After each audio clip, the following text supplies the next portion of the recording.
Bonsoir à tous, bienvenue pour cette nouvelle interview. J'ai en ma compagnie Monsieur Mizar. Hello tout le Bonsoir monde. Mizar. Alors, il est vrai qu'on a déjà fait des vidéos ensemble, mais il me paraissait approprié de faire une interview, on va dire, officielle, d'autant plus que nos deux chaînes ont un peu évolué. D'ailleurs, je vous invite à aller voir nos deux vidéos respectives qui l'expliquent et qui le montrent, et les raisons de ce changement. Alors, mon cher Mizar, es-tu prêt à répondre à mes petites questions? Je suis prêt. Ça fait Alors, bizarre, hein. eh oui, pour une fois, c'est Bizarre parfaitement entendu. l'intervieweur interviewé. Voilà, d'ailleurs, je vous invite, on en reparlera un peu plus tard, mais je vous invite à aller voir aussi une des vidéos que tu as postées récemment sur l'interview du créateur de Seven Fallen. On en reparlera un peu plus tard, mais voilà, qui est Théo, très, ouais, très, c'était très très riche. sympa, très sympa. Voilà. Ouais. Alors, la première question que j'ai à te poser, c'est d'abord, qui es-tu et quel est ton apport à la communauté ludique ou aux joueurs en général? Voilà. Pseudo Mizar, prénom civil Geoffroy. Qu'est-ce que j'apporte? Bah écoute, ma passion. Ma passion pour Keyforge tout d'abord, puisque c'est ce qui m'a amené sur YouTube, hein, avec la sortie du jeu il y a 2 ans, créer une chaîne pour aller au-delà de je joue, mais je partage cette passion pour toucher plus de personnes, faire connaissance avec plus de personnes. Et puis bah voilà, partager mes expériences de jeu, partager aussi l'un des côtés les plus excitants qui forge, c'est l'excitation à ce qu'on d'ouvrir c'est mes vidéos préférées en fait. Quand j'ouvre un deck qui forge avec tout le Kinder qu'il y a dedans, on sait pas trop à quoi s'attendre, et partager ça avec les gens, c'est vraiment sympa. Et puis voilà. Donc plus modestement, je pense que c'est ça. Et que de rencontres depuis 2 ans, que d'évolution de la chaîne. Bah, effectivement, j'arrive à un moment un peu particulier où je vais faire plus que du Keyforge.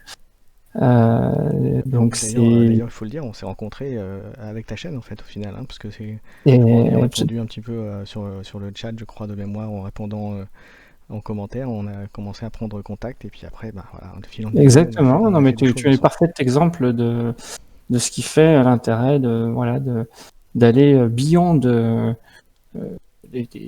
simples parties de cartes, diffuser du contenu, faire connaissance avec d'autres personnes qui partagent du contenu. Et puis bah je pense que nos chaînes ont un peu grandi ensemble, Tout à fait. donc bah voilà, ça me fait bizarre encore une fois que tu m'interviewes, mais Alors la question suivante, en fait, c'est pour que les gens puissent te connaître un peu mieux et savoir un peu tes centres d'intérêt. À quel jeu joues-tu et pourquoi? Alors de manière générale, bien sûr, hein. Donc bien sûr, il y a Keyforge, mais il y a d'autres jeux auxquels tu joues. est-ce qu'il y aurait Keyforge? Ouais. Y a-t-il d'autres jeux qui... Alors, déjà pour répondre à ça, j'aimerais plus jouer que je ne joue, parce que bah, à côté, forcément YouTube c'est pas un gagne-pain, c'est sinon clair. ça se serait. Non, bah j'ai un boulot qui est assez prenant. Et donc du coup, bah moi ça me laisse le soir quand je rentre. Et moi j'ai une petite famille aussi accessoirement, donc j'essaie de passer un peu de temps avec eux. Donc bah, Keyforge forcément prend déjà beaucoup de place dans le peu de temps qui me reste. Après, sur les jeux un peu plus accessoires, je joue à L5R. Alors le CCG, hein, pas le LCG. Le Ça, je premier, pense oui. que Première ouais, il version. est vraiment super. Il y a plein de cartes. Il est très profond. Les artworks sont dingues. Alors il est complexe, hein, ceci dit, mais je joue toujours et j'ai une grosse collection. Je pense que j'en parlerai dans mes prochains épisodes. Parce que maintenant je fais plus que du Keyforge, encore une fois. Après, en termes de bon, L5R CCG est décédé, hein, il n'y a plus de cartes qui sortent, Ouais, ça donc fait un moment, oui, ça fait un moment plus qu'il jeu est actif. terminé. Bon, je joue beaucoup moins, mais j'ai un peu de Vampire VTES aussi Pareil, à qui mon a sorti actif. récemment d'ailleurs, hein, en jeu de cartes. Ouais. Mais bon, c'est compliqué, hein, dans le contexte actuel, faut jouer avec pas mal de monde et bon, c'est pas forcément là où je suis le plus actif. Marvel Champion, bah j'achète tout ce que je ne joue en fait, mais j'ai acheté quelques trucs, notamment avec toi. Ouais. Et pareil, je compte bien en parler aussi prochainement. À quoi je joue d'autre? Après, bah, c'est des jeux de cartes un peu variés, hein. J'ai toujours en LCG, J'ai pas mal joué à Game of Thrones, donc j'ai toujours ça aussi de côté. Naruto TCG, qui était pas très connu, mais très très bon jeu aussi. Mais j'ai une grosse collection. Pareil, peut-être à partager à un moment donné. Et puis Magic, mais plus pour la collection que pour le jeu. Et j'ai beaucoup limité du fait de l'arrivée de Keyforge. C'est plus pour garder quelques cartes avec les extensions qui sortent. Hein.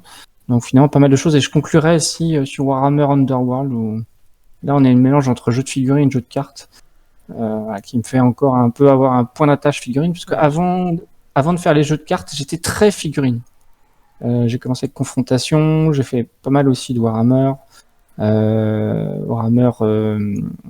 Warhammer classique. Hein. Et puis ça prenait trop de place chez moi. Ma femme était pas trop fan, donc les cartes ça prenait un peu moins de place et du coup bon an mal an, je me suis retrouvé dans le TCG à fond les ballons. D'accord.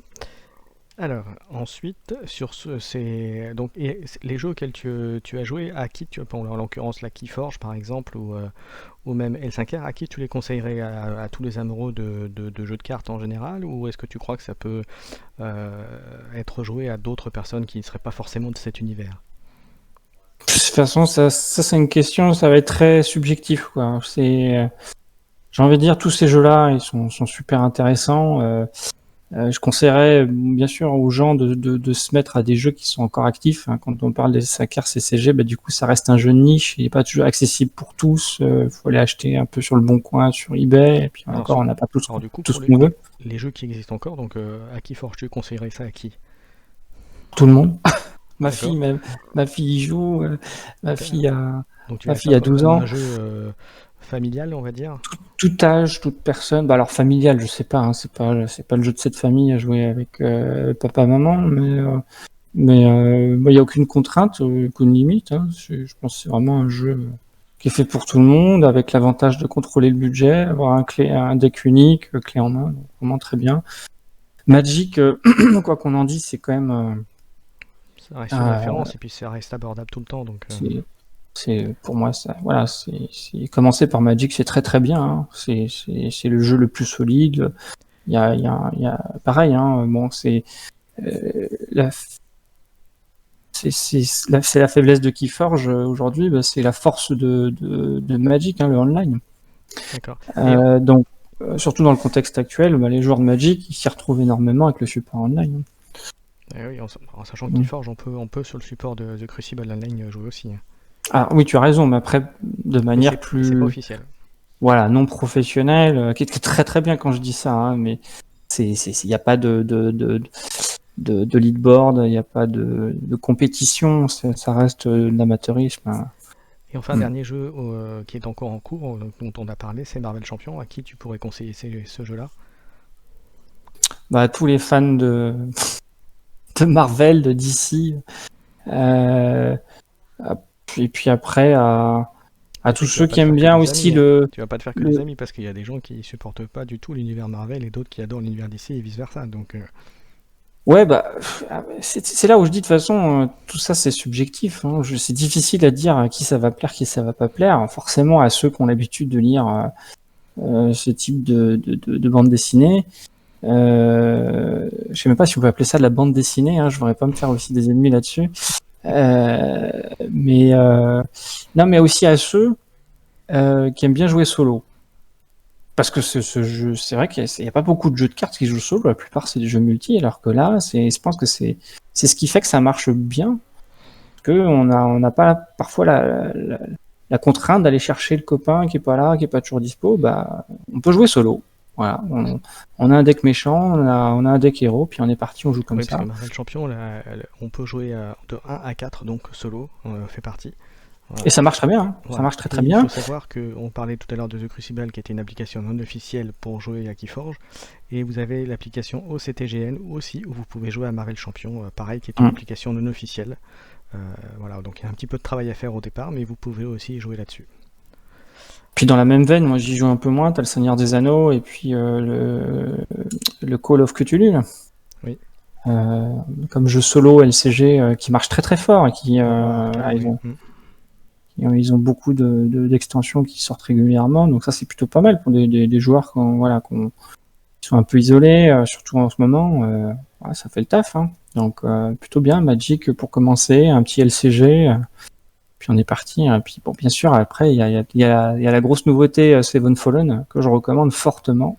Alors on va y venir. Alors la prochaine question, justement, enfin pas directement liée à Seven Fallen, mais quelle extension ou quel jeu attends-tu dans les prochaines semaines? Alors, forcément, Dark Tidings qui forge. Pour qu'il forge, Alors, bien c'est pas dans entendu. les prochaines semaines, mais Sombre Marée, hein, pour prendre la traduction, c'est la nouvelle extension de Keyforge qui a été annoncée cet été et qui devrait arriver là sur Q1 2021. Pas de date précise, mais le peu qui a été annoncé, ça a l'air génial, avec des nouveaux concepts et factions, une nouvelle faction qui va sortir, donc ça va forcément créer l'événement. Donc ça, j'attends énormément. Qu'est-ce que j'attends d'autre sortie de ça, du Warhammer Underworld, on en a parlé. J'ai hâte de voir la dernière saison, ce que ça va donner. Les Elfes Noirs qui devraient arriver, je crois. Hein, les La Elfes saison Noirs. 4 qui doit arriver, effectivement, ça a été teasé, on attend ça, effectivement. J'attends Donc ça, d'avoir plus d'infos pour en parler, puisque c'est aussi un des sujets de ma chaîne. Donc là, comme j'en parlais sur ma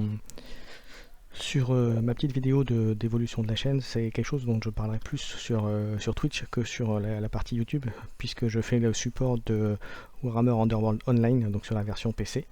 Mais effectivement, la saison 4, il y aura les Elfes Noirs, il y aura d'autres choses, on attend d'en savoir un peu plus là-dessus. Voilà. Ouais, ça me hype plutôt bien. Et puis en Marvel Champion, Quicksilver, ça me dit bien. Quicksilver, ça me dit bien. Je suis un peu moins fan de ce qu'ils ont prévu là, c'est les Gardiens de la Galaxie. Oui, avec Groot et Rocket qui vont arriver, oui, effectivement. Ouais, je suis un peu moins fan de cette série. Ouais. Alors enfin, dernière question, quelle est l'actualité donc de ta chaîne, puisqu'on arrive au l'objet un peu de tout ça, c'est quelle est l'actualité de ta chaîne donc du coup? Écoute, effectivement, aujourd'hui, 15 novembre, une journée importante puisque j'ai annoncé officiellement dans ma dernière vidéo que je ne ferai plus exclusivement que du Keyforge. Alors, je ne veux pas renier la communauté Keyforge parce que ça restera un support primordial sur la chaîne. Je ferai autant de vidéos que l'actualité me permettra, mais c'est vrai que l'actualité est un peu moins dense. On peut toujours en parler et j'ai prévu d'abord une prochaine vidéo là qui va arriver. Mais voilà, je trouvais que c'était du coup aussi l'occasion pour moi, au moment où arrive la chaîne, de peut-être parler d'autre chose avec effectivement tous les jeux que j'ai un peu testés, qu'on a listés juste avant. Je me suis dit, c'est quand même un peu dommage de pas parler de ça aussi, de découvrir d'autres joueurs issus de ces communautés-là, et peut-être que ces communautés-là avec qui je vais échanger vont découvrir d'autres jeux qu'ils n'auraient pas connus. C'est ce qui s'est passé d'ailleurs quand j'ai commencé à parler de Seven Fallen. Là, y a plein de joueurs de Keyforge qui connaissaient pas et qui m'ont envoyé des messages privés pour me dire que c'était une très bonne découverte. Donc voilà, c'est ça que j'espère aussi, c'est croiser un peu les chemins sur les différentes communautés, moi apprendre plein d'autres choses aussi, en faire encore de nouvelles rencontres et puis faire connaître aux gens des jeux auxquels ils n'auraient pas pensé. Donc c'est effectivement un petit événement pour moi. Donc je vais pas me mettre la rate au courbouillon, je veux pas promettre des rythmes de sortie sur tel ou tel jeu. Je vais y aller crescendo. Voilà, pour l'instant, c'est Keyforge que je continue à remettre du contenu. Il y en aura toujours, hein. Encore une fois, ce sera le support principal. Mais voilà, Seven Fallen qui prend un peu plus de place en ce moment parce que c'est la sortie du jeu. Il y a énormément de choses à dire. Alors, est-ce qu'en quelques mots, tu peux dire en quoi consiste Seven Fallen, juste pour que les gens comprennent Alors c'est pas facile à résumer parce que alors déjà en termes d'univers, on est sur un univers avec des divinités. En fait, on incarne une divinité. Il y a 7 factions, d'où le nom de Seven Fallen. Il y en a 4 qui sont sortis là sur la première extension, avec des thèmes de dragons, de ghouls, de spectres, des pirates. Alors ça peut paraître un peu classique comme ça, mais le card design est très très singulier. Hyper bien fait, c'est très très beau. Le jeu est incroyable. Il y a tout un, comment dire, il y a tout plein de spécificités qui fait que ce jeu il appartient à aucun aucun jeu de référence. Il a vraiment réussi, je trouve, Théo, qui est le créateur, et Écureuil, qui est le co-créateur. Je trouve qu'ils ont réussi vraiment à se détacher de l'existant pour faire un jeu vraiment unique avec tout un vocabulaire. On appelle une carte, on n'appelle pas ça une carte, on appelle ça une page. On a une sorte de livre, de registre qu'on va utiliser pour invoquer des créatures. Et puis on incarne une divinité avec des adorateurs qui vont nous apporter des sortes de mana, qui vont nous permettre de faire après ces fameuses invocations d'anges, de golems, d'archanges. Vous voyez, on est un peu déjà dans le thème. C'est un jeu qui m'a surpris, par la qualité du design, par le lore, l'univers aussi qui est très spécifique et qui interpelle. Hein. J'ai résumé très brièvement, mais c'est très profond. D'ailleurs, dans l'interview, il me disait qu'il allait sortir un roman, donc il y a beaucoup d'ambition autour du lore. Mais ce qui m'a vraiment le plus interpellé, c'est le gameplay. Ça ressemble à des petites choses qu'on connaît, tu vois, quand on parle d'invoquer des créatures, etc. On voit ça dans tous les TCG. Ça reste un TCG, donc forcément, ça fait appel à quelques références. Mais je trouve que les synergies qu'ils ont trouvées avec des mots-clés, c'est des trucs qu'on a vu nulle part. Et il y a quelque chose qui, pour ma part en tout cas, que je trouvais très positif, très agréable, c'est que ça va très vite, tout de suite. T'attends pas ton ramp-up de mana les 5e, 6e tour pour envoyer tes tons. Là, dès le 2e tour, ça envoie cul sec. T'as pas de mal d'invocation avec les créatures. Du coup, c'est très agréable. Du coup, on a tout de suite accès à des gros pouvoirs, des grosses créatures. Du coup, ça fight. Et puis, il y a des systèmes de réaction, contre-réaction, qui fait que finalement, ça marche plutôt bien. C'est très agréable. Ça l'est d'autant plus que c'est un jeu français. Que c'est un jeu... Ouais, c'est 100% français, c'est fait par une toute petite équipe, un gars qui a joué à Magic dans le temps et qui avait envie de faire un truc pour lui, qui a créé son univers, qui a su très bien s'entourer avec une communication avec les moyens du bord sur Facebook. Ça a très bien réagi. Donc après, on va être honnête, c'était pas encore un jeu qui résonne très fort encore dans le monde du TCG. Mais pour moi, il a tout le potentiel pour réussir. Je sais que les boutiques, quand elles pourront ouvrir, vont énormément le soutenir. Donc là, on peut acheter sur le site internet. Donc franchement, si ça pique votre curiosité, allez voir un peu les vidéos que j'ai pu faire où j'en parle un peu plus, vers un peu les cartes, etc. Il y a les liens. Vous avez le site qui est facilement trouvable. Vous faites une recherche sur Google. Seven Fallen, c'est la première page que vous aurez. D'ailleurs, c'est le site... le site, le Discord, il y a un super Facebook avec une communauté déjà d'une centaine de joueurs. Ça prend bien et moi je vais avoir plaisir à le supporter, ce jeu. Je sais pas pourquoi, je sens un truc. Il y a une super énergie. Si vous voyez l'interview, vous verrez que le créateur est hyper accessible. Il n'y a pas eu de tabou dans l'échange. Je lui ai dit aussi les choses que je trouvais un peu moins sympas, mais le jeu est tellement bon, tellement à potentiel. Il y a tellement de bonne énergie autour de ça. J'ai l'impression, Keycord, quelque part, de retrouver les mêmes émotions que quand je commençais à Keyforge. Et tu vas découvrir des trucs et puis te sentir que... En tout cas, c'est des mots forts et puis on sent déjà la passion que tu as pour ce jeu, donc c'est... Ouais, mais c'est sincère, c'est sincère et écoute, moi je pourrais essayer de tester, dès que j'ai l'occasion se présentera, je testerai ce jeu volontiers. Avec toi si tu veux bien. Ouais. Avec plaisir, non, mais je te l'ai déjà dit, et je pense que ce serait dommage en tout cas que tu n'essayes pas. Après, ça peut ne pas te plaire, mais il faut essayer, je pense. Écoute, surtout avec tout ce que je viens de te dire, il faut tester. J'essaierai volontiers. En tout cas, je vous invite à aller voir donc le site de Seven Fallen. Vous verrez, il y a pas mal de choses qui ont été mises. Il y a une explication sur les factions. Il y a les livres de règles qui est disponible en téléchargement. Il y a pas mal de choses dispo. Le site en plus est très bien fait, très visuellement et très très bien. Oui. Oui, juste, on n'a pas parlé d'un point aussi qui est très important à Seven Fallen. C'est l'éco-concept. Tiens, j'ai une petite boîte là. Ouais. Voilà, tout est fait en matière biodégradable en fait. Oui, c'est-à-dire que dans les boosters, dans les starters, il n'y a pas de cellophane. Donc ils ont vraiment voulu faire quelque chose qui soit en lien avec la protection de la nature. Alors ça peut paraître un peu argument marketing à la con, mais ils sont vraiment sincères quand ils le font. Et le jeu, il est sorti il y a à peine 15 jours. et ils ont pu replanter 30 arbres. Et oui, parce que c'est pas seulement des packaging biodégradables, c'est qu'à chaque fois qu'on leur achète des produits, ils ont un partenariat qui permet de replanter des arbres à chaque fois pour un certain nombre de decks et de boosters achetés. Et voilà, 15 jours déjà, 30 arbres plantés, ça promet. Et ça aussi, excuse-moi, mais c'est assez unique, quoi. J'ai jamais entendu parler d'un concept comme celui-là. Il faut en parler. Chapeau à lui et à eux d'avoir fait ce jeu et avec ce principe-là en plus. Donc ça rajoute encore un cachet supplémentaire à tout ça. Et dernière petite chose, on en parle dans l'interview, il a quand même pondu ça en 10 mois. C'est-à-dire entre l'idée qu'il a eue là et le moment où ça sort là dans la petite boîte, 10 mois.